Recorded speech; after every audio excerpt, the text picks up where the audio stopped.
اور مزے کی بات یہ ہے کہ کوئی دوسرے کی مسجد میں اللہ کی عبادت کرنے کے لیے نہیں جاتا. صحیح, یہ بہت بڑا مسئلہ ہے. بہت بڑا مسئلہ ہے. تو میری یہ کوشش ہوتی ہے, پہلی بات یہ ہے کہ میں اپنے آپ کو کسی مسلک سے ظاہر نہیں کرتا ہوں. صحیح. میں ہر کسی کو یہ کہتا ہوں دیکھو میرا دین محمدی ہے صلی اللہ علیہ وسلم. صحیح. کوئی بھی مجھ سے آتا ہے نا, آغا جی ہم کون سی, خاص طور پہ ہمارے نوجوان جو ہے نا, کہ آغا جی ہم کون سی نماز ادا کریں, ہاتھ یہاں باندھنے ہیں, یہاں پہ باندھنے ہیں, ہاتھ اٹھانے ہیں, نیچے کرنے ہیں. تو میں انہیں یہی کی بات کہتا ہوں کہ دیکھو اللہ کے بندو, نماز اللہ کی خاطر ہے, اللہ, سجدہ اللہ کی خاطر ہے. اللہ کو ہمارے سجدے پسند ہیں, اللہ کو ہماری نیت پسند ہے. تو جیسے تمہارا ضمیر مطمئن ہوتا ہے, جیسے تمہیں سکون ملتا ہے, ویسے سجدہ ادا کرو, ویسی نماز ادا کرو. صحیح. لیکن مختلف فرقوں میں بٹ کے ہم دین سے دور ہو گئے ہیں. صحیح. میں یہ اپنے جو علماء کرام ہیں ان سے اکثر یہ کہا کرتا ہوں کہ دیکھو ابھی جو ہے نا مولوی متنازع ہے. صحیح. ابھی صرف لوگ مولوی پہ اعتراض کرتے ہیں. اللہ نہ کرے وہ وقت آ جائے کہ لوگ دین سے متنفر ہو جائیں. صحیح. تو اس سے پہلے کہ لوگ دین سے متنفر ہو جائیں, ہمیں یکجا ہو جانا چاہیے, فرقہ بندیوں کو چھوڑ دینا چاہیے, ایک اللہ کے محبوب نبی کی امت بن کے ابھرنا چاہیے. اور اسی پہ ہم کاربند رہیں. اپنے نوجوانوں کو یہ بتائیں کہ ہمارے نبی کی حیات مبارکہ کیا تھی, ہمیں قرآن کیا درس دیتا ہے. ایک مصیبت یہ بن گئی ہے کہ ہم نے قرآن پاک کو گریاں نکال کے نا جی, تو قرآن پورا اوپر رکھ دیا. اپنی مرضی کی چیز. سورہ فاتحہ پڑھ لو جی, سورہ رحمان پڑھ لو جی, سورہ مزمل پڑھ لو جی, صورتیں پڑھنی ہیں, قرآن کو رکھ دیا. تو میں لوگوں سے یہی کہا کرتا ہوں کہ دیکھو الف لام میم سے لے کے ون ناس تک سارا اللہ کا نور ہے. بے شک, بے شک. ہر لفظ پہ اللہ نے 2 فرشتے مقرر کیے ہوئے ہیں. تو یہ گریاں مت نکالو, الف لام میم سے شروع کرو, ون ناس تک جاؤ. اللہ نے یہ بھی نہیں فرمایا کہ 3 سپارے پڑھو, 10 پڑھو, 20 پڑھو, پورا قرآن. اللہ نے فرمایا جتنا ہو سکے اتنا پڑھو. تو میں یہی کہا کرتا ہوں کہ 1 صفحہ پڑھو لیکن اسے سمجھو. بہت بڑی بات. اگر قرآن میں لوگ آتے ہیں نا جی, آغا جی ہم نے اتنے سپارے پڑھ لیے, اتنے پڑھ لیے, تو ان سے پوچھو اس سپارے میں اللہ نے احکامات کیا دیے ہیں, تو نہیں پتا. تو میں یہ کہا کرتا ہوں کہ دیکھو 1 صفحہ پڑھو لیکن اس کا ترجمہ ساتھ پڑھو کہ تمہیں پتہ ہو کہ اللہ تبارک و تعالیٰ اس میں ہمیں کیا درس دے رہے ہیں. صحابہ کرام کی جو شان تھی نا جی, وہ یہ تھی کہ وہ 10-10 20-20 کی ٹولیوں میں بیٹھ جاتے تھے, اور پہلے 10 سپاروں پہ وہ غور و فکر کیا کرتے تھے, تفکر کیا کرتے تھے کہ اس میں اللہ تبارک و تعالیٰ ہمیں کیا احکامات دے رہے ہیں. صحیح. اور وہ صحابہ کرام ان احکامات کو اپنی زندگیوں کے اوپر جب تک لاگو نہ کر لیتے اگلے 10 سپاروں پہ نہیں جاتے تھے. صحیح.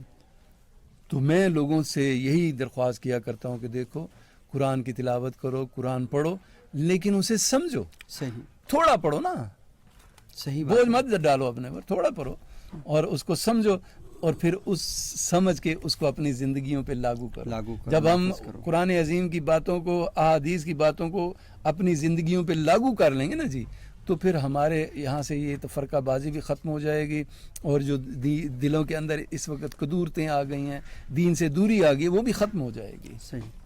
اچھا آغا صاحب, یہ بہت ہی اہم باتیں آپ نے کی, اور خصوصاً 3-4 جو بنیادی موضوعات ہیں, خصوصاً فرقہ واریت سے اپنے معاشروں کو بچانا اور متنازع موضوعات سے آپ کو بچانا, یہ بہت ہی اہم ہے. اور آپ نے جو ذکر کیا کہ نماز تو اللہ کے لیے, عبادت تو اللہ کے لیے ہے, اور قرآن میں اللہ تعالیٰ کہتے ہیں کہ ان صلاتی و نسکی و محیایا و مماتی للہ رب العالمین, بے شک میری نماز, میری قربانی, میرا زندہ رہنا اور میرا دنیا سے چلے جانا, یہ سب کچھ اللہ ہی کے لیے.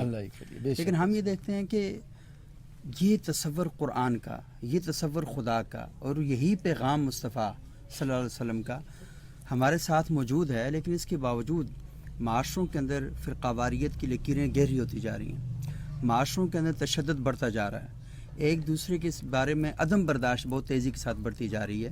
تو میں یہ چاہوں گا کہ اس خانقاہ سے, اس گدی سے یہ پیغام لوگوں تک جانا چاہیے کہ لوگ آپس میں مل جل کر رہیں, اور یہ جو آپس میں مواخات ہے, آپس میں احترام ہے ایک دوسرے کا, تو یہ کرنے کے لیے نوجوان نسل کو آپ کیا پیغام دینا چاہیں گے؟ قرآن کی تعلیمات واضح ہیں, لیکن ہم دیکھتے ہیں کہ جو علمبردار ہیں اس نظام کے اور اس آواز کے, وہاں پر پرابلم ہے. اصل جو میں سمجھتا ہوں یا جو میں نے آج تک دیکھا بھی ہے, اسٹڈی بھی کی ہے نا جی, یہ میں جو ہے نا یہ بڑی ظالم چیز ہے. بے شک. کوئی بھی عالم ہے یا پیر ہے, یہ ابلیس دیکھے نا یہ اللہ کا کتنا مقرب تھا. بے شک. اللہ کے زاہد اور ساتوں عابد. آسمانوں پہ اس کے نام لکھے ہوئے تھے. صحیح. اللہ کے عرش کا طواف کرنے والا, فرشتوں کو درس دینے والا, تو کس وجہ سے دھتکارا گیا؟ اس ایک میں کی وجہ سے. میں کی وجہ سے. آج میں یہ دیکھ کے حیران رہ جاتا ہوں. آپ پیروں کو دیکھیں گے تو وہ یہ سمجھ رہے ہیں کہ کائنات کو انہوں نے ایسے تھاما ہوا ہے. صحیح. علماء کرام جن کو اللہ نے علم دے دیا ہے وہ کہیں گے کہ نہیں ہم نے تھاما ہوا ہے. اور یہ جو سوشل میڈیا آج کل آ گیا ہے نا جی, اس پہ آپ دیکھیں گے کہ ایسی ایسی مغلظات بک رہے ہوتے ہیں, اور وہ جو اپنے آپ کو عالم کہتے ہیں, صحیح, بالکل صحیح کہہ رہے ہیں. جنہیں صبر و تحمل سے کا مظاہرہ کرنا چاہیے, جنہیں برداشت کا مظاہرہ کرنا چاہیے, دوسرے کی اگر بات غلط بھی ہے تو بجائے اس کے کہ غصے میں آ کے اس کو گالی دے کے یا اس کو برا بلا کہہ کے آپ اس کی بات کو کریں, اسے آپ ریکویسٹ کریں کہ بھائی یہ بات غلط ہے, یہ قرآن و حدیث کے حوالے سے اس میں کچھ نہیں اس میں ملتا. تو آؤ مل بیٹھ کے ایک دوسرے کی عزت کریں تاکہ ہمارے جو فالورز ہیں وہ دین پہ چلنے والے بنیں. صحیح. اگر میں یہ صرف اس چکر میں پڑ جاؤں کہ لوگ صرف میری پرستش کریں, میری پوجا کریں, مجھے عالم سمجھیں یا مجھے پیر سمجھیں, اور اس پہ آگے میں شیطانیت کی طرف چلا جاؤں, اپنے اندر میں ڈالوں, میں نے اپنا آپ تباہ و برباد کر لیا. صحیح. تو وہ ابلیس جب آتا ہے نا جی, خاموشی سے, اور کچھ دیکھیں نا وہ کسی کو لا کے کچھ نہیں دیتا. جوئے کی چیزیں تو نہیں لا کے دیتا, شراب تو لا کے نہیں دیتا. صحیح. وہ صرف آ کے انسان کے اندر میں ڈالتا ہے. اسے پتہ ہے کہ جیسے ہی اس کے اندر یہ میں گئی, اس کے تمام اعمال حقارت ہو گئے. تو وہ اس میں کو صرف ڈالتا ہے اور کچھ نہیں کرتا, اور ہم پھر اس میں کو لے کے آگے چلتے ہیں کہ ہم نے یہ سارا کچھ ہم نے سنبھالا ہوا. صحیح. ویراز اللہ تبارک و تعالی جس سے جو کام لینا چاہتے ہیں وہ لیتے ہیں, لیکن آگے جب ہم ابلیس کے شکنجے میں چلے جاتے ہیں, نفس کے شکنجے میں چلے جاتے ہیں, تو ہم دین سے دور ہو جاتے ہیں, اللہ اور اللہ کے نبی کے احکامات سے دور ہو جاتے ہیں. صحیح. تو یہ جو اس وقت فرقہ پرستی ہے, میں تو اس کو بڑا کنڈیم کرتا ہوں. دیکھیے نماز کا ٹائم ہو نا, کبھی ایسا نہیں ہوا کہ جہاں اذان ہو رہی ہو تو میں پہلے مسجد میں نام دیکھوں کس کا نام, مسلک دیکھوں گی کس مسلک کی ہے, کس فرقے کی ہے. میری نماز اللہ کے لیے, میرا سجدہ اللہ کے لیے, مسلک کوئی بھی ہے. صحیح. تو میں خاموشی سے جاتا ہوں, اگر فرض ہو رہی ہے نماز کا ٹائم ہے میں فرض پڑھ لیتا ہوں, نہیں تو اگر میں قصر میں ہوں قصر پڑھ کے نکل آتا ہوں. لیکن میں نے کبھی نام نہیں دیکھا یہ کون سی مسلک کی مسجد ہے. مسجد اللہ کا گھر ہے, مسجد اللہ کی ہے. ہاں اللہ کی ہے, اس کا گھر ہے. تو ہم مسالک کو لے کے اس کے پیچھے نہیں نماز ہوتی, اس کے پیچھے نماز نہیں پڑھنا, یہ نہیں, یہ ساری کی ساری چیزیں نوجوانوں کو, ہم کو دین سے دور لے کے جا رہی ہیں. صحیح. تو ہمیں یہ اس پہ عمل نہیں کرنا چاہیے, بھائی چارے کی فضا کو قائم رکھنا چاہیے.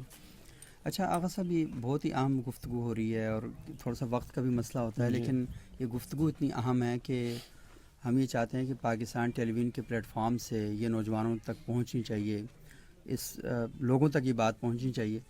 ایک مسئلہ تو جس کی طرف آپ نشاندہی کر رہے ہیں کہ ہم یہ دیکھ رہے ہیں کہ معاشرے کے اندر فرقہ وارانہ کشیدگی کی وجہ سے لوگ دین سے دور ہو رہے ہیں, لیکن کچھ پرابلم ایسے ہیں کہ وہ انسانی اقدار سے بھی دور ہو رہے ہیں.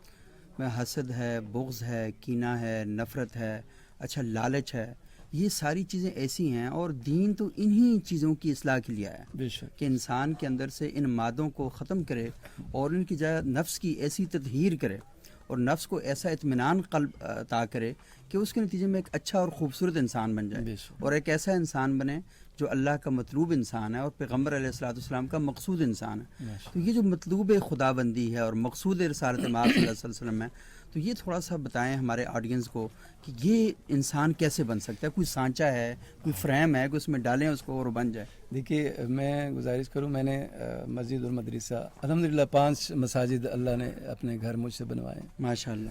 تو میں نے جب مدرسہ بنایا تھا تو میری سوچ یہ تھی کہ میں نے یہاں سے مولوی اور پیر پیدا نہیں کرنے, اچھا میں نے اچھے انسان پیدا کرنے. بہت خوب, بہت خوب. کہ جب میں یہ بچے جو قرآن پاک کی تعلیم, دین کی تعلیم حاصل کر کے معاشرے میں جائیں تو وہ مولوی اور پیر نہ کہلائیں اپنے آپ کو, لوگ انہیں کہے کہ یہ بہت اچھا انسان ہے. واہ, بہت خوب. ہم نے انسانیت کو چھوڑ دیا ہے. جب انسانیت کو چھوڑیں گے تو پھر جو ہے نا یہ ساری کی ساری خباستیں ہمارے اندر پیدا ہونا شروع ہو جائیں گی. لیکن علامہ اقبال حضرت کیا فرمایا آپ نے, عمل سے زندگی بنتی ہے, جنت بھی جہنم بھی, یہ خاکی اپنی فطرت میں نہ نوری ہے نہ ناری ہے.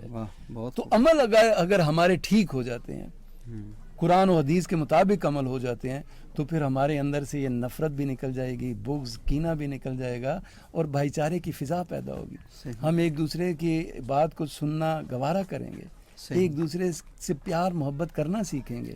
لیکن اگر عمل نہیں ہے تو پھر جو مرضی قرآن بھی پڑھتے رہیں، حدیث بھی پڑھتے رہیں، عالم بھی بن جائیں، پیر بھی بن جائیں، عمل نہیں ہے تو کوئی ہمارے اندر انسانیت والی بات ہی نہیں رہ جاتی.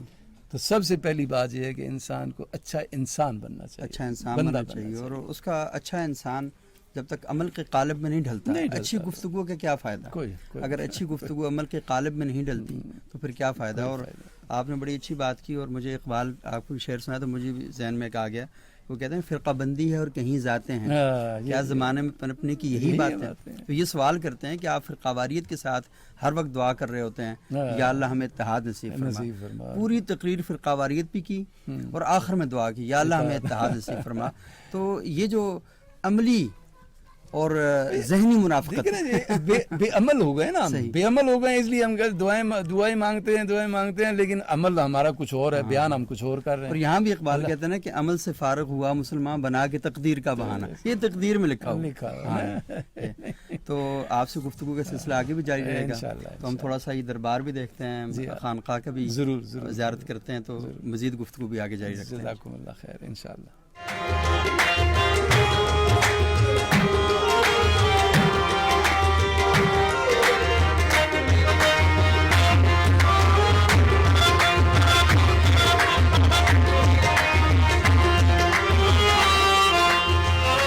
اس پہاڑ میں نا جی دو خاصیتیں ہیں. ایک تو اس کا جو نام ہے ساری دنیا میں مشہور ہے، کالا چٹا پہاڑ. اچھا. تو اس کالا چٹا پہاڑ کو کہنے کی بنیادی وجہ یہ ہے کہ اس میں جو پتھر ہے وہ وائٹ بھی ہے بلیک بھی ہے. اچھا. وائٹ اینڈ بلیک ہے، اس لیے اس کو اپنی اس لوکل زبان میں کالا چٹا پہاڑ کہتے ہیں. ناظرین، اس وقت ہم ایک چشمے کے قریب موجود ہیں اور چشمے کا پانی یہاں پر ہے، اور یہ آپ دیکھ سکتے ہیں کہ کس طریقے سے تیزی کے ساتھ یہاں پہ آ رہا ہے اور بڑی رفتار سے آ رہا ہے یہ پانی. لیکن مجھے بتایا گیا کہ یہ پانی، وہ جو سامنے جگہ آپ کو دکھائی دے رہی ہے، اس سے آگے نہیں جاتا اور ہم کھڑا ہو جاتا ہے وہاں پہ، اور اس سے آگے ہم نے دیکھا ہے کہ تھوڑی تھوڑی نمی تو ہے، لیکن اس کے بعد بالکل خشکی ہے اور ہمیں کہیں پر بھی پانی آگے بڑھتے ہوئے دکھائی نہیں دے رہا. تو اس بارے میں ہم آغا صاحب سے پوچھتے ہیں. زندہ پیر سرکار کے نام سے یہ مشہور ہے علاقہ. تو ایک مرید نے پتھر اٹھایا تھا تو وہاں سے چشمہ نکلا. آپ نے فرمایا کہ یہ رفائی ہے، رفاع عامہ کے لیے. تھوڑا سا ہٹ کے پھر پیر صاحب نے خود پتھر اٹھایا تو وہ پانی نکلا، اور آپ نے فرمایا یہ شفائی ہے، شفا کے لیے. تو اس علاقے میں کوئی بھی بیمار ہوتا تو وہ یہاں سے آ کے پانی بھر کے لے کے جاتے، اپنے بیماروں کو پلاتے، اللہ تبارک تعالیٰ شفا دیتا ہے. اب میں آپ کو پیچھے لے کے جاؤں گا. اس پانی کی رفتار آپ دیکھیں گے جیسے ٹیوب ویل سے پانی نکلتا ہے. اچھا. لیکن اب یہ آپ دیکھ لیں کتنا واضح ہے کہ پانی یہاں پہ یہاں تک ہی دیکھ لیں نا کس طرح رفتار سے جا رہا ہے. وہاں وہ کھڑا ختم ہو گیا، پانی گیا کدھر ہے، جا کدھر رہا ہے، کسی کو نہیں پتا. میں بہت سارے لوگوں کو، ایکسپرٹس کو لے کے آیا ہوں کہ دیکھو جی یہ پانی کدھر جاتا ہے. اچھا، آپ خود کتنے عرصے سے دیکھ رہے ہیں اسے؟ میں تقریباً 20 سال سے تو دیکھ رہا ہوں یہ سارا سے. جب سے میں ادھر آیا ہوں تو میں دیکھ رہا ہوں، کیونکہ پہلا چلہ بھی میں نے اوپر ہی کاٹا تھا، وہ بھی جگہ آپ کو دکھاتا ہوں. تو یہ پانی کا سلسلہ جو ہے 400 سال سے چلا آ رہا ہے. یہ سارا جنگل بھی اس وقت سے چلا آ رہا ہے یہ سارا. تو یہ اللہ اپنے کرشمے دکھاتے ہیں نا جی، اپنے ولیوں کے صدقے. اپنے تو ناظرین، ہم ذرا چلتے ہیں اوپر جہاں سے یہ چشمے شروع ہوتے ہیں. تو یہ وہ چشمہ ہے جسے آپ شفائی چشمہ کہتے ہیں.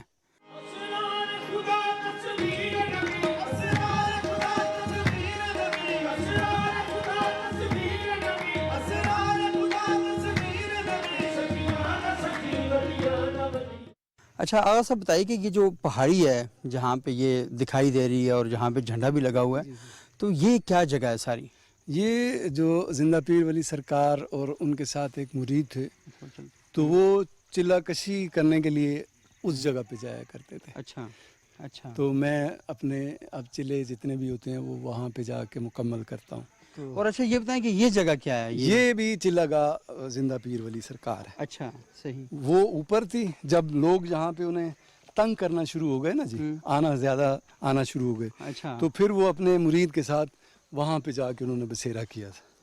اچھا یہ بتائیں کہ ایسا کیوں ہے کہ ہمارے جو بزرگ ہیں اکابرین ہیں انہوں نے اپنی جو خانقاہیں ہیں وہ بہت دور بنائی ہیں، اس کی کیا وجہ ہے؟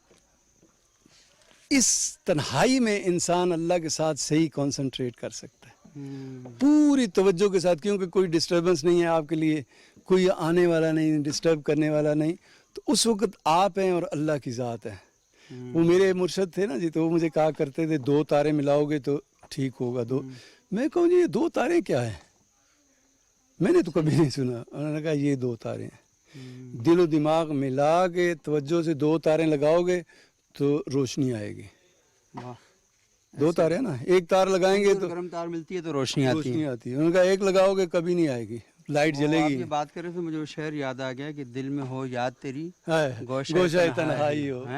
وہ پھر انجمن آرائی ہوتی ہے نا، وہ گوشہ تنہائی میں ہو سکتی ہے۔ پھر دوسری بات یہ ہوتی ہے کہ جو پڑھائیاں جو تعداد ہوتی ہے نا جی، مقدار، اسے مکمل کرنے کے لیے آپ کو بھی بعض اوقات ایسا ہوتا ہے کہ شدید آپ کو طلب ہو رفع حاجت کی، تو آپ کہتے ہیں کہ میں پہلے اپنی یہ پڑھائی مکمل کر لوں کہ اگر اس کو چھوڑا تو پھر اگلی مشکل ہو جائے گی، اس سے اگلی پھر اور مشکل ہو جائے گی۔ تو یہ وجہ ہوتی ہے کہ وہ تنہائی ڈھونڈتے ہیں اور ایسی جگہ ڈھونڈتے ہیں جہاں انہیں کوئی ڈسٹرب کرنے والا نہ ہو۔ اچھا ایک آخری سوال میں آپ سے جاننا چاہوں گا یہاں پر، یہ بتائیں کہ یہ جو چلہ کشی کی جاتی ہے یہ کیوں کی جاتی ہے؟ چلے میں کتنے دن گزارتے ہیں، کس طریقے سے گزارتے ہیں، اور اس کا فائدہ کیا ہوتا ہے، اس میں پڑھتے کیا ہیں؟ آج کل تو یہ سیاسی لوگوں نے چلہ کشی کو بدنام کر کے رکھ دیا ہوا ہے نا، تو لیکن اصل چلہ کشی کا جو کانسیپٹ ہے وہ یہ ہے کہ آپ مکمل طور پہ اللہ کی طرف رجوع کرتے ہیں، مکمل طور پہ، اور پھر 41 دن میرے نبی کی سنت ہے کہ آپ غار حرا میں ادھر جا کے جو رہا کرتے تھے، عبادت کیا کرتے تھے، یہ اس سنت کو بھی ادا کیا جاتا ہے کہ میرے نبی نے 40 دن کے لیے پہاڑ پہ غار میں جا کے گزارے تھے۔ تو میں تو کم سے کم اس سنت کو تازہ کرنے کے لیے اس پہاڑ پہ جا کے رہتا ہوں، اللہ کا ذکر کرتا ہوں، اللہ کے محبوب نبی کا ذکر کرتا ہوں، ٹوٹل میری توجہ جو ہوتی ہے وہ اللہ کی طرف ہوتی ہے۔ تو اس میں یہ ہوتا ہے کہ آپ کو خود فیل ہوتا ہے کہ ہاں جو آپ کر رہے ہیں وہ اللہ تک براہ راست جا رہا ہے۔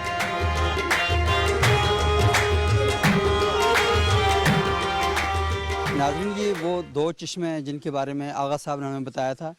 یہ وہ چشمہ ہے جسے رفاعی چشمہ کہا جاتا ہے، یعنی اس چشمے کا جو پانی ہے اسے سب لوگ استعمال کرتے ہیں، پیتے ہیں، اور یہ جو چشمہ ہے اسے شفائی چشمہ کہا جاتا ہے، اور وہ مرید کا چشمہ ہے اور یہ پیر کا چشمہ ہے۔ اور پیر کے چشمے سے لوگ یہاں پر آتے ہیں، انہیں مختلف امراض ہوتی ہیں، وہ یہاں سے آ کے پانی بھرتے ہیں، اس پانی کو پیتے ہیں، اور جو جملہ امراض ہیں وہ ان کی ختم ہو جاتی ہیں۔ تو یہ آپ دیکھ رہے ہیں کہ ان دونوں چشموں کا یہاں پر سنگم واقع ہے، یہاں پر دونوں چشمے آ کے ملتے ہیں، اور یہ ملتے ہوئے پھر نیچے جاتے ہیں اور وہاں تک جاتے ہیں جہاں پر ہمیں بتایا گیا تھا کہ یہ وہ مقام ہے کہ جہاں پر آ کر پانی آگے جانا بند ہو جاتا ہے، تو اس کے بعد پانی آگے نہیں جاتا۔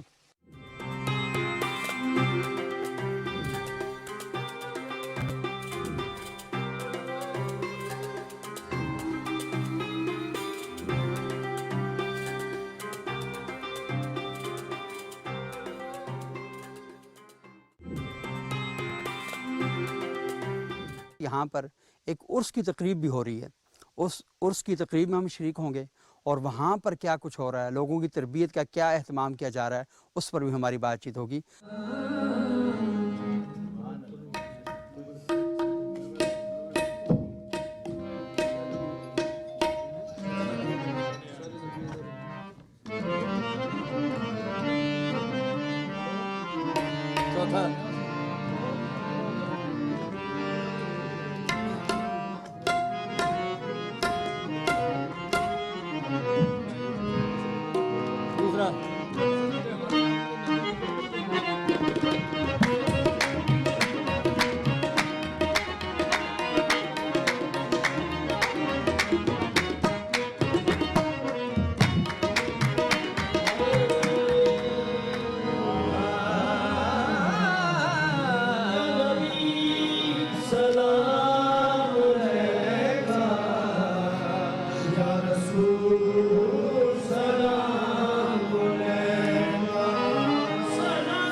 ربنا ظلمنا انفسنا وان لم تغفر لنا وترحمنا لنكونن من الخاسرين سبحان ربك رب العزة عما يصفون وسلام على المرسلين والحمد لله رب العالمين وصلى الله تعالى على خير خلقه محمد وآله وصحبه اجمعين برحمتك يا ارحم الراحمين.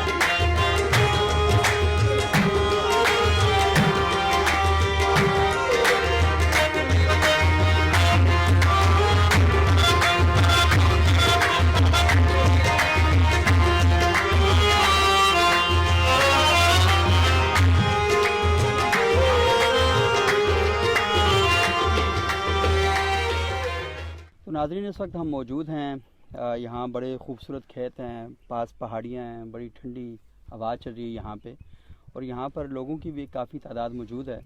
تو آغا جی صاحب، میں آپ سے یہ جاننا چاہوں گا کہ یہ جو خانقاہ ہے اس کا جو نصاب تربیت ہے اور نظام تربیت ہے وہ کیا ہے؟ میں یہ گزارش کروں جی، الحمدللہ 20-22 سال سے اللہ تبارک و تعالیٰ مجھ سے اپنے بندوں کی خدمت کا کام لے رہے ہیں ماشاءاللہ. تو روحانی طور پہ بھی ہم علاج کرتے ہیں اللہ کے کلام سے دم کر کے، اور پھر جو جسمانی تکلیفیں ہوتی ہیں اس کے لیے ہمیں کچھ جڑی بوٹیاں ہیں، دیسی نسخے ہیں ہمارے پاس طب نبوی کے حوالے سے، اچھا. تو اس کے ذریعے سے ہم علاج بھی کرتے ہیں. تو لیکن الحمدللہ ان 20-22 سالوں میں لاکھوں لوگ جو میرے پاس آئے ہیں الحمدللہ. تو میں اکثر یہ بات کہتا ہوں کہ دیکھیے، دنیا میں جو مرضی کہتا پھروں، جیسا مرضی بنتا پھروں، اصل بات ہوگی میرے اللہ کے حضور. صحیح. جب ہم اللہ کے سامنے پیش ہوں گے تو وہاں ہماری اصلیت کیا ہوگی وہ پھر اللہ جانے گا یا وہ بندہ جان رہا ہوتا ہے. تو میں اس بات پہ خوش ہوتا ہوں کہ یا اللہ، ان لاکھوں لوگوں میں جو میرے پاس آئے ہیں، کوئی ایک انسان بھی اللہ کے حضور کھڑے ہو کے یہ نہیں کہہ سکے گا کہ اے اللہ، میں اس بندے کے پاس گیا تھا تو اس نے مجھ سے پیسے لیے تھے، اس نے یا اللہ میرے ساتھ زیادتی کی تھی، اے اللہ اس نے میرے ساتھ یہ ظلم کیا، یہ زیادتی کی. میں کہتا ہوں میں کچھ بھی ہوں گا، لیکن میں اس بات پہ سرشار ہوتا ہوں، خوش ہوتا ہوں کہ جب میں اللہ کے حضور پیش ہوں گا تو اللہ ان لاکھوں میں سے کسی ایک کی بات بھی سن لے گا تو میرا تو کام پار ہو گیا نا، میں تو پار ہو گیا. تو میرا بنیادی جو تعلیم میں یہی کہتا ہوں کہ انسانیت کو پیار کرو، صحیح. کسی سے نفرت مت کرو، غریبی امیری اونچ نیچ مت دیکھو، صحیح. انسانوں سے پیار کرو. جس کو لیکن اللہ تبارک و تعالیٰ کیا فرماتے ہیں؟ اللہ نے یہ نہیں فرمایا کہ میں اپنے عبادت گزار بندوں سے پیار کرتا ہوں. اللہ نے فرمایا میں ہر انسان سے 70 ماؤں سے زیادہ پیار کرتا ہوں. بے شک. اور پھر اللہ نے یہ بھی فرمایا کہ میں اپنے حقوق چھوڑ دوں گا، میں اپنے بندوں کے حقوق نہیں چھوڑوں گا. تو میری تربیت یہی ہوتی ہے، میں اپنے سارے مریدین سے یہی کہا کرتا ہوں کہ دیکھو، کسی کا حق مت مارنا. عبادت میں کوتاہی ہو گئی ہے، اللہ معاف کرنے والے ہیں، اللہ بخشنے والے ہیں، اس پہ کوئی نہیں. لیکن اگر تم نے کسی انسان کا حق مارا، کسی کی جائیداد پہ ناجائز قبضہ کیا، کسی کا پیسہ مارا، کسی کی عزت سے کھیلے ہو، تو وہ اللہ معاف نہیں کریں گے. اچھا آقا صاحب، یہ بہت ہی اہم بات آپ کر رہے ہیں، اور اگر مجھے اجازت دیں تو ہم عموماً دیکھتے ہیں کہ ہمارے گاؤں دیہاتوں میں اور بعض اوقات شہروں میں بھی لوگ اپنی بیٹیوں کو وراثت میں حق نہیں دیتے، جی ہاں، جائیداد میں حق نہیں دیتے. اچھا، اس کے ساتھ ساتھ یہ جو زمینوں پر قبضے ہیں اور قبضوں کرنے کے بڑے سائنٹیفک طریقے ہیں، یعنی سڑک ہے تو سڑک میں 2 سیڑھیاں بنا کر لوگوں کے لیے راستہ روک دیتے ہیں. تو کیا لوگوں کو تو آپ یہ پیغام بھی دیتے ہیں کہ یہ جو حقوق ہیں جو اللہ کی طرف سے عائد ہیں ان کو بھی پورا کریں؟ یہ زمینوں کے قبضے کے بارے میں آپ کو بتاؤں، اللہ کے محبوب نبی نے فرمایا کہ جس نے کسی دوسرے کی زمین پہ ایک بالچت، مطلب ایک چپا اتنی زمین پہ قبضہ کیا، قیامت کے دن وہ زمین 7 زمینوں کے توق بنا کے اس انسان کے گلے میں ڈالے جائیں گے اور وہ زمین میں دھنستا جائے گا، اس کی سزا ہوگی. صرف ایک بالچت زمین آپ کسی کی قبضہ کریں تو. یہاں تو کنالوں کے کنال اور مربوں کے مربے قبضے کرتے ہیں. یہ چیز ہم نے کبھی سوچی ہی نہیں ہے کہ اللہ اور اللہ کے محبوب نبی نے اس بارے میں بڑے سخت وہ احکامات دیے ہوئے ہیں. آپ کسی کی زمین پہ قبضہ نہیں کر سکتے. کریں گے تو پھر قیامت کے دن وہ 7 زمینوں کا توق بنا کے آپ کے گلے میں ڈالا جائے گا. آج میں اللہ نہ کرے کسی کی زمین پہ قبضہ کر کے اپنی آل اولاد کو دے جاتا ہوں، میری آل اولاد اس کا جو ہے نا عذاب نہیں بھگتے گی، وہ میں نے عذاب بھگتنا ہے. صحیح. دنیا میں میں نے جو بھی کیا اچھا یا برا، اس کی اچھائی اور برائی میرے ذمہ ہے، میری آل اولاد کے، میرے مریدین کے ذمہ نہیں ہوگی، ہم یہ چیز بھول جاتے ہیں۔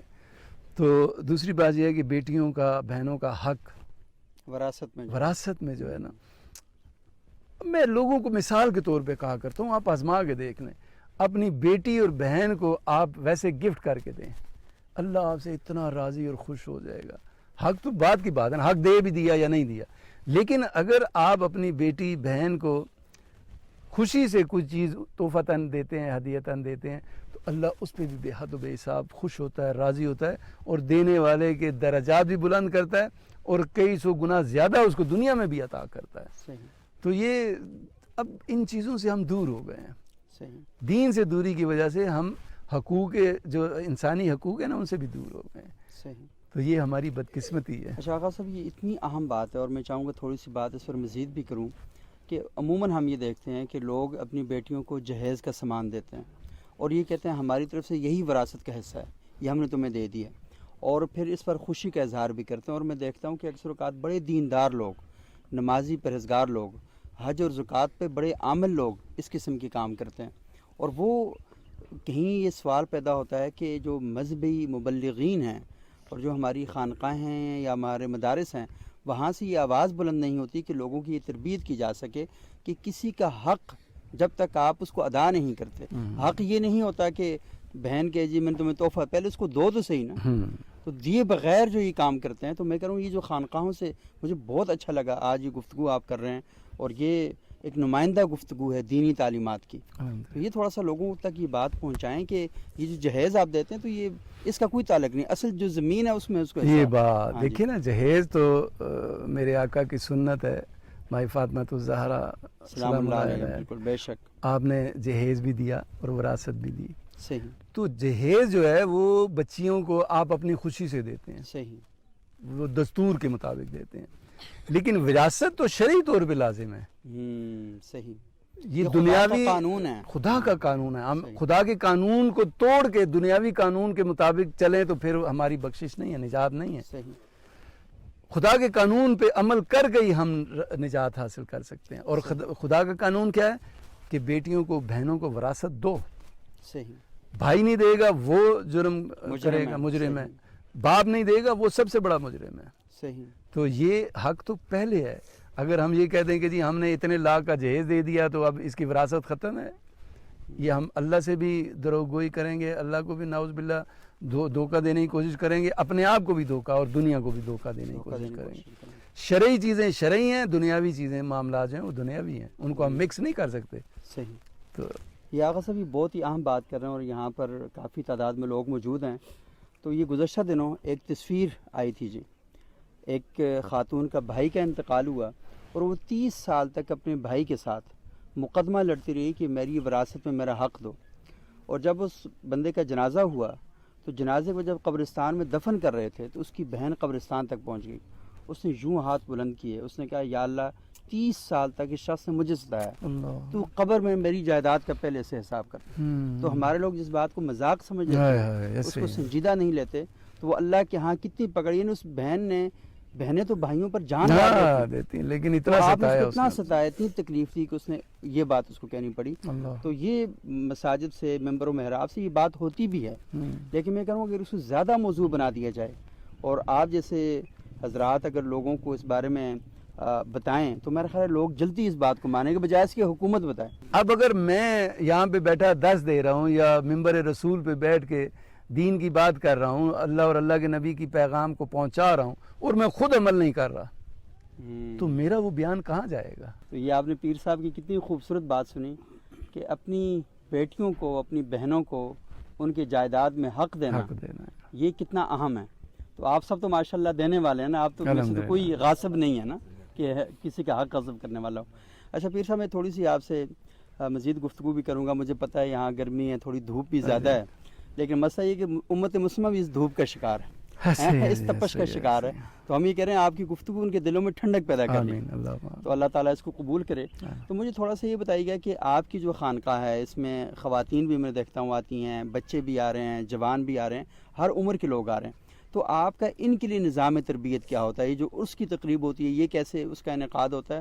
اور ساتھ ساتھ آپ عموماً آگے پیچھے جو تربیت کا نظام ہے وہ کیسے چلا رہے ہوتے ہیں؟ الحمدللہ دیکھیے جی، ہمارا خواتین کا سیٹ اپ ہم نے بالکل ٹوٹلی الگ رکھا ہوا ہے، مردوں کا الگ ہے. صحیح. دم کے لیے بھی جو آتے ہیں وہ علیحدہ، عورتوں کا علیحدہ بندوبست ہے، مردوں کا علیحدہ ہے. رہائش بھی جو لوگ دور سے آتے ہیں جو واپس نہیں جا سکتے ان کو ہم رہائش بھی دیتے ہیں، عورتوں کو علیحدہ ہے، مردوں کو علیحدہ بندوبست ہے.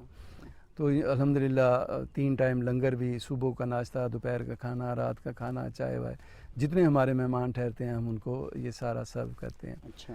دوسری بات عرس کے حوالے سے ہے تو عرس ہم عورتوں کے لیے پہلے نہیں ہم کیا کرتے تھے. 2 دن کا عرس ہوتا تھا. اچھا. ایک دن محفل نعت ہوتی تھی اور دوسرے دن قوالی ہوتی تھی، محفل سما. تو پھر خواتین نے ہمیں کہا کہ آقا جی عورتوں کے لیے بھی آپ کچھ کریں، یہاں بھی ان کا حق ہے ان کا. تو پھر میں نے اس چیز کو مانا کہ ہاں آپ بیٹا جی ٹھیک کہہ رہے ہو. تو اب ایک دن ہم نے عرس میں عورتوں کے لیے، پہلا دن جو ہے وہ خواتین کی محفل ہوتی ہے. اس میں جو ان کی خواتین درس وغیرہ بھی دیتی ہیں، نعتیں بھی پڑھتی ہیں، سارا جو ہم مینیج کر سکتے ہیں اس کے مطابق وہ کرتے ہیں، لیکن وہ صرف خواتین کے لیے ہوتا ہے. پھر 2 دن جو ہے ہمارا یہ مردوں کے لیے، کل جو تھی ہماری محفل نعت تھی، آج ہماری محفل سما ہے. تو ہم اس طرح سے یہ سارا سیٹ اپ ساتھ چلاتے ہیں. لیکن اصل ہمارا، میرا بھی، میرے مریدین جتنے بھی ہیں، کہ ہم نے انسانیت کی خدمت کرنی ہے. کوئی دنیاوی غرض نہیں ہے، کوئی دنیاوی لالچ نہیں ہے، کسی کے پیسے کے محتاج نہیں ہے.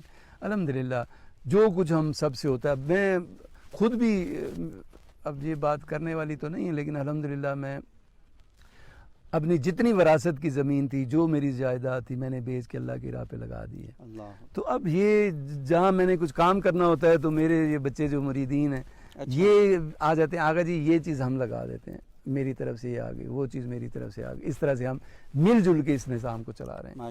اب دیکھیں نا، مہنگائی اس قدر ہو گئی ہے کہ اگر 50-60 بندے یا زیادہ روزانہ آپ کے پاس آ رہے ہیں، رہ رہے ہیں، صبح کا ناشتہ، دوپہر کا کھانا، رات کا کھانا، تو اب وہ مینیج نہیں ہو سکتا. یا تو یہ کہ میں ادھر پیسے لیتا ہوں لوگوں سے، تو پھر تو میری کمائی ہو رہی ہے، تو میں اس لیے وہ مجھے سمجھ نہیں آ رہی کہ آپ خانقاہ پہ پیسے بھی نہیں لے رہے اور پھر نظام کیسے چلتا ہے؟ جی دیکھیں نا، آپ اللہ تبارک و تعالیٰ نے، میں نے بتایا، گزارش کی کہ میں نے اپنی ساری جائیداد وراثت جو میں نے خود بنائی تھی، جو میرا وراثتی تھی، وہ بھی بیچ کے میں نے اللہ کی راہ پہ لگا دی ہے. اب جو پینشن آتی ہے وہ بھی میں ادھر ہی لگاتا ہوں. کچھ پیسہ میں نے انویسٹ کیا تھا وہ بھی آتا ہے، وہ بھی ادھر ہی لگ جاتا ہے. پھر جو میرے سے نہیں ہو سکتا تو میں پھر اپنے بچوں سے کہتا ہوں ہاں بھئی یہ چیز ہے، کوئی ہے جو کرنا چاہے.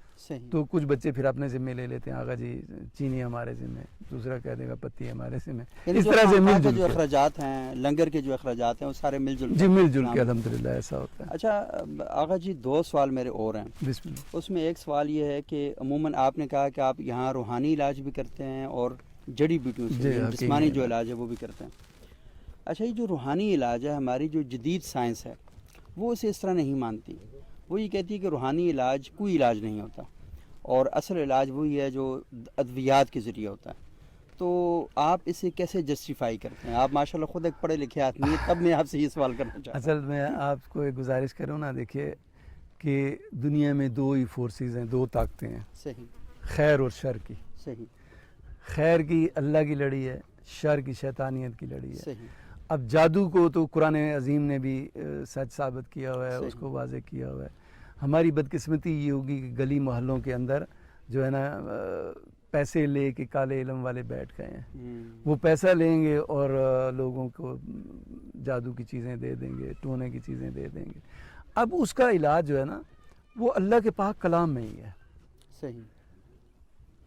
مطلب کالے علم کا علاج سفید روشن علم سے، اللہ کے قرآن سے ہے. صحیح. میں اکثر یہ کہا کرتا ہوں کہ دیکھیے یہ کالے علم والے 40 سال ابلیس کی عبادت کریں نا جی، اس کے کہنے پہ چلیں، اس کی عبادت 40 سال کرتے ہیں، تو ان کی 40 سال کی عبادت صرف اعوذ باللہ السمیع العلیم من الشیطان الرجیم بسم اللہ الرحمن الرحیم وہ پرے چلی جاتی ہے. اللہ کا پاک، اللہ نے اپنے کلام سے آگے کائنات میں نہ کوئی کلام پیدا کیا ہے نہ کوئی چیز پیدا کی ہے. صحیح. ایسا ہو نہیں سکتا کہ کوئی بھی علم آپ کے اوپر ہوا ہوا ہے، کوئی طرح جادو ہوا ہے، کچھ بھی ہوا ہوا ہے، تو وہ اللہ کے کلام جب آپ پڑھتے ہیں، ہاں وہ اللہ کا کلام پڑھنا بھی دیکھیں نا، اب اگر اللہ کی رضا کے لیے پڑھیں گے تو اس میں خیر بھی ہوگی، برکت بھی ہوگی. صحیح. اگر دنیاوی غرض کے لیے پڑھیں گے، لالچ کے لیے پڑھیں گے، تو پھر اس میں خیر اور وہ نہیں ہوگی. صحیح. اب دیکھیں میں گزارش کرتا ہوں، قرآن پاک جو ہے نا جی یہ اللہ کا نور ہے. اللہ نے ہر لفظ پہ 2 فرشتے مقرر کیے ہیں. صحیح. لیکن اگر نعوذ باللہ اس قرآن پاک کو آپ گندگی میں پھینک دیں یا گر جائے تو اس سے اللہ کا نور بھی اٹھ جاتا ہے، فرشتے بھی چلے جاتے ہیں، پھر یہ عام کتاب ہے. اسی طرح سے جو پڑھنے والا ہے، دم کرنے والا ہے، اگر وہ دنیاوی غرض کے لیے، پیسے کے لیے، لالچ کے لیے، غرض کے لیے کلام پڑھے گا بھی اس پہ اثر نہیں ہوگا. اثر کے لیے ضروری ہے کہ اب کتاب ہے وہ کچھ اور ہے اور کچھ آپ اور ہے، پڑھ رہے ہیں اس مقصد کے خلاف آپ چل رہے ہیں. اچھا دوسرا، آپ یہاں پر جو جسمانی بیماریوں کا علاج کرتے ہیں اور آپ نے کہا کہ آپ جڑی بوٹیوں سے کرتے ہیں، اس علاقے میں کافی تعداد میں جڑی بوٹیاں جی ہیں الحمدللہ، اور خدا نے بڑا زرخیز علاقہ یہ پیدا کیا ہے. تو یہ بتائیں کہ اس میں آپ کی کیا کوالیفیکیشن ہے، وہ آپ کیسے کرتے ہیں؟ دیکھیے ہمارے پاس الحمدللہ 2 بڑے مستند حکیم جو ہے نا، اچھا وہ بھی ہیں. خود بھی تو آپ ایک یونیورسٹی میں ڈائریکٹر رہے، خود بھی میں بہت کچھ جانتا ہوں الحمدللہ. تو کچھ میں اپنے علم کے ذریعے سے جو چیزیں مجھے پتہ چلتی ہیں وہ میں کر لیتا ہوں، جو رہ جاتی ہیں یا جدید تقاضوں کے مطابق ہوتی ہیں تو ہمارے ڈاکٹر خالد صاحب آئے ہوئے ہیں، نیچے بیٹھے ہیں. ماشاءاللہ اللہ تبارک تعالیٰ نے ان کے ہاتھ میں بڑی شفا دی ہوئی ہے. تو وہ بھی ہمارے ساتھ ہوتے ہیں. شوکت صاحب ہیں، حکمت بچپن سے وہ حکمت ہی کر رہے ہیں، لیکن اب وہ سارا کچھ چھوڑ کے ہمارے پاس ہوتے ہیں. اچھا دنیا انہوں نے چھوڑی ہوئی ہے، اپنے سارے کام کاج چھوڑے ہوئے ہیں، تو وہ اللہ کی رضا کے لیے میرے پاس ہیں. تو اس طرح سے ہم مل جل کے جو روحانی تکالیف ہیں وہ اللہ کے کلام پڑھتا ہوں. دوسری بھی جسمانی تکلیف میں بھی اللہ کا کلام پڑھا جاتا ہے تو اس میں شفا ہوتی ہے. لیکن پھر بھی ہم احتیاطاً ساتھ میں جڑی بوٹیوں کی جو اللہ پاک نے ہمیں علم دی ہے اس کے مطابق ہم وہ بھی دے دیتے ہیں، لیکن فی سبیل اللہ. اچھا فی سبیل اللہ ہوتا ہے. میں نے کہا نا ادھر کسی کام کے کسی چیز کے کوئی پیسہ نہیں ہے. اچھا ماشاءاللہ. اگر کوئی کہہ دے نا کہ جی پیسہ یہ مانگ رہا ہے تو پھر میں جانوں وہ جانے، لیکن الحمدللہ جتنے بھی یہاں پہ لوگ ہیں کسی چیز کے کوئی پیسے نہیں ہیں، نہ دم کے پیسے ہیں، نہ ہم جو وہ دیتے ہیں دوائیاں دیتے ہیں ان کے پیسے ہیں. مطلب ماشاءاللہ ہر چیز فی سبیل اللہ. نفس کا بھی علاج ہو رہا ہے انشاءاللہ، یہاں روح کا بھی علاج ہو رہا ہے اور یہاں جسم کا بھی علاج ہو رہا ہے. ماشاءاللہ بہت خوب. اچھا آپ کو خود کوئی بیماری ہے؟ الحمدللہ بشریت کے تقاضوں کے طور پہ تو بیماریاں آ جاتی ہیں. اچھا صحیح. اچھا اکثر اوقات لوگ یہ اعتراض کرتے ہیں، وہ یہ کہتے ہیں کہ پیروں کو خود بیماریاں ہوتی ہیں لیکن وہ لوگوں کا علاج کر رہے ہوتے ہیں. تو ویسے میں کہتا ہوں ڈاکٹروں کو بھی بیماریاں ہوتی ہیں نا، وہ بھی کرتے ہیں. نہیں اللہ دیکھیں نا، اللہ تبارک تعالیٰ نے فرمایا کہ اگر تم چاہتے ہو تمہاری کوئی دعا قبول ہو تو دوسرے سے کہو تمہارے لیے دعا کرے. واہ بہت خوب، بالکل بے شک. تو یہ میں اگر اسی مرض میں مبتلا ہوں لیکن میں اللہ کی رضا کے لیے اللہ کا کلام پڑھ کے اللہ سے دعا کر رہا ہوں اس بندے کے لیے جو تکلیف میں ہے، تو شاید اس کی اللہ نہ سنے، میری سن لے. یا میں اگر کسی تکلیف میں ہوں میں دوسرے سے کہتا ہوں میرے حق میں دعا کر دو، تو وہ اللہ سے دعا کرتا ہے تو شاید اللہ اس کی سن لے اور میرے بیڑے پار کر دے. تو اللہ کے اپنے راز رنگ ہے، وہ کسی کا محتاج نہیں ہے، نہ کسی پیر کا نہ کسی مولوی کا.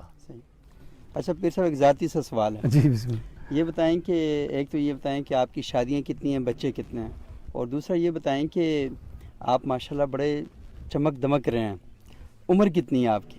اچھا ماشاءاللہ الحمدللہ شادی میری ایک ہی ہے اور 2 میری بیٹی ہیں الحمدللہ، وہ اپنے اپنے گھروں میں. اب ہم 2 میاں بیوی ہیں. میں نے اپنی بیوی کو بھی کچھ پڑھائیاں وڑھائی ہیں، چلا کشیاں کروا کے. اب خواتین کو دم کے لیے وہ بیٹھتی ہیں اور مردوں کو دم کے لیے میں دیکھتا ہوں. اور عمر کتنی ہے آپ کی؟ تو عمر الحمدللہ ابھی 63 میری ہو گئی ہے. 63 ماشاءاللہ ماشاءاللہ بہت خوب. تو یہ بتائیں کہ کیا خواہشات ہیں ابھی، مطلب اس عمر تک آپ پہنچ چکے ہیں اور مطلب لگ نہیں رہا آپ 63 کے ہیں. الحمدللہ. تو کھانے میں کیا احتیاط برتتے ہیں، آپ کی اپنی غذا کیا ہے؟ میں گزارش کروں جی، جب وہ میں نے آپ کو پہاڑ کی چوٹی دکھائی ہے نا، چلا کشی پہ جاتا ہوں تو وہاں یہ میں درختوں کے پتے بھی کھاتا ہوں، گھاس بھی کھاتا ہوں. اچھا ہاں جی. تو ایک میرے پاس بیگ ہوتا ہے، اس میں سٹیل کی پلیٹ ہوتی ہے. اچھا. اور پتی اور پانی اور سوکھی روٹیاں بیگ میں ہوتی ہیں. تو وہ پھر میں ایسے وہ سٹیل کی پلیٹ رکھتا ہوں پتھروں پہ. ادھر پتھر بھی اور لکڑی بہت ہوتی ہے، جلا کے تھوڑا سا پانی ڈالو، پتی ڈالو، چینی ڈالو، اور وہ جس دن میں پی لیتا ہوں تو میں کہتا ہوں آج میرا بہت عیاشی والا دن تھا. اچھا. تو وہاں وہ پھر وہی چیزیں کھانی پڑتی ہیں. ابھی بھی میری خوراک جو ہے نا جی وہ یہ ہے کہ میں صبح 1 روٹی کھاتا ہوں اور رات کو 1 روٹی کھاتا ہوں. اچھا دن میں صرف 2 ٹائم کھانا کھاتے ہیں؟ صبح اور رات۔ اور ناظرین جہاں کا آغا جی بتا رہے ہیں نا کہ پہاڑی ہے وہاں پر یہ جاتے ہیں، تو یہ شاید لفظوں میں کہنا بہت آسان ہے، میں نے جو ہی پہاڑی دیکھی نا تو میں نے تہیہ کر لیا میں تو وہاں نہیں جا سکتا، بس میں دیکھ ہی سکتا ہوں، اور دیکھ بھی ٹھیک طریقے سے نہیں سکتا کیونکہ اتنی دور ہے پہاڑی، تو یہ وہاں تک چل کے جاتے ہیں۔ اور کسی بندے نے ایک ڈاکٹر سے پوچھا کہ موٹاپا ہے تو اس کا علاج کیا ہو سکتا ہے، تو ڈاکٹر نے اس کو بتایا کہ تم دن میں 3 ٹائم قہوہ پیا کرو، تو اور قہوہ جو ہے نا وہ پودینے کا قہوہ پیا، تو وہ پھر بھی پتلا نہیں ہوا۔ تو انہوں نے کہا کہ یہ جو پودینے کے پتے ہیں نا یہ دکان سے خرید کے نا اس پہاڑی سے خرید لے کر لانے ہیں تب آپ کے پتے ہوں گے۔ تو یہ صحت کے حوالے سے چیزیں بڑی اہم ہیں۔ ناظرین آج ہم نے گفتگو کی آغا جی سرکار سے، اور آپ یقین مانیں کہ میں جب یہاں پر آیا تو اتنا حیران نہیں ہوا، وہ حیرانی صرف میری راستے کے سفر کے بارے میں تھی، لیکن یہاں پر آ کے جب میں نے ان کی گفتگو سنی اور اتنی انلائٹڈ گفتگو اور اتنی زبردست گفتگو، اور یقین مانیں کہ یہ ہمارے معاشرے کی ضرورت ہے اور ہمیں اس معاشرے میں ڈھونڈنا پڑتا ہے۔ آپ علاج کے لیے بھی جاتے ہیں تو آپ کو اچھا ڈاکٹر ڈھونڈنا پڑتا ہے اور اچھا استاد بھی ڈھونڈنا پڑتا ہے۔ بچوں کے ٹیوشن کے لیے آپ اچھے قاری کا انتخاب کرتے ہیں، اچھے ٹیچر کا انتخاب کرتے ہیں، تو ایسا نہیں ہوگا کہ باقی ساری چیزیں تو آپ ڈھونڈیں اور روحانیت کے مراکز، علم کے مراکز آپ کو گلی گلی نظر نہیں آئیں گے، وہ بھی آپ کو ڈھونڈنے پڑیں گے۔ جب آپ سچ کی تلاش میں نکلیں گے، سلمان فارسی بنیں گے، ابو ذر غفاری بنیں گے، تو اللہ تعالیٰ آپ کو یہ ساری حقیقتیں دنیا میں انشاءاللہ آپ کو دکھا دے گا۔ ہمارے یہاں پر ہی آج کے پروگرام کا وقت ختم ہوا چاہتا ہے، انشاءاللہ اگلے پروگرام میں دوبارہ آپ کی خدمت میں حاضر ہوں گے۔ اللہ تعالیٰ مجھے، آپ کو اور ہم سب کو عمل کرنے کی توفیق عطا فرمائے۔ اگلے پروگرام تک کے لیے اجازت دیجیے گا، بہت شکریہ، اللہ حافظ۔